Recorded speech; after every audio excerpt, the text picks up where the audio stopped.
May tanong kasi, ang sabi niya na, Sir, sabi mo, hindi maganda yung prutas, gulay, i-blender or i-juice. Pero marami kang mga video na nagbi-blender ka, nag-i-smoothie ka. Okay. Ang sagot ko dyan, sinabi ko na hindi maganda yung blender or juicer itong lately na. Dahil bakit? Mula po 2018 hanggang 2024, ang kinakain namin mag-asawa, prutas gulay, biniblender namin. Oo, totoo yun. Kaya namin na-discover itong 2024 na. Bakit? Nagkaroon yung misis ko ng panghihilo.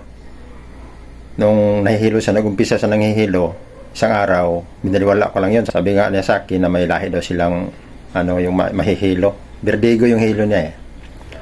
Noong ikalawang araw, sabi ko, hindi na pwede. Ang bintangan mo sa paghahilo mo yung lahi dahil hindi ako maniwala niyan. Mayroon diferensya. Kaya punta tayo ng doktor, magpa-check tayo. Munta kami sa high precision. Tapos, nag-request ang doktor ng laboratory, nagpa-laboratory siya. Ang resulta sa laboratory ngayon, tinignan ko, pagtingin ko ng papel doon, mataas yung cholesterol.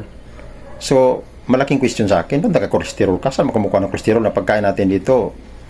80% prutas gulay yun. Tapos nag-cholesterol tayo, hindi tayo kumain ng baboy, hindi tayo kumakain ng mga mataba. Yan ang question ko.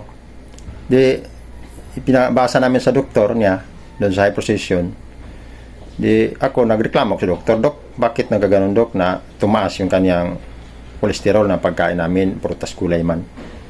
Sabi niya, paano nyo kinakain? Sabi ko, biniblender po namin, Dok. Ayun ang dahilan. Agad siya sumasagot. Yun pong dahilan. Ako, nag-alarma ako dahil research ko eh. Pagkain ko, sabi ko, matagal namin ginawa, Dok. Sabi niya, yun ang dahilan.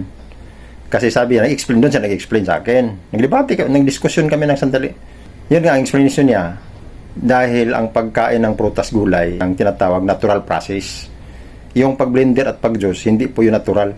Hindi ako ganunwala ng doktor dahil matagal ko ginagamit yan blender. Nag-blender talaga ako.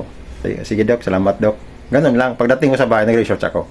Nung pag-research ko, lahat ng nakikita ko ng mga doktor na nag-share noon na ganun pala ang paraan sa pagkain ng prutas. Mihan Amerikano.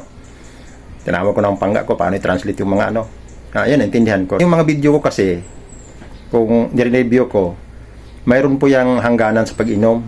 Ang pinakamatagal dun sa pagbigay ko ng mga video, 1 linggo lang. Natutunan ko yun sa mga doktor din na nagsishare sa akin ng mga biniblender.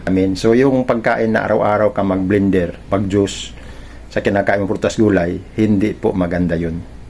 Ang maganda, kung kumplito ka pa ng ngipin, nguyain mo ng maayos at lunukin mo. Yun ang pinakamaganda. Gumaling misis ko dun eh. Kaya napatunayan ko na tama yung research at sinabi ng doktor niya. Yun lang po. Sana nakatulong at maraming salamat po sa Diyos.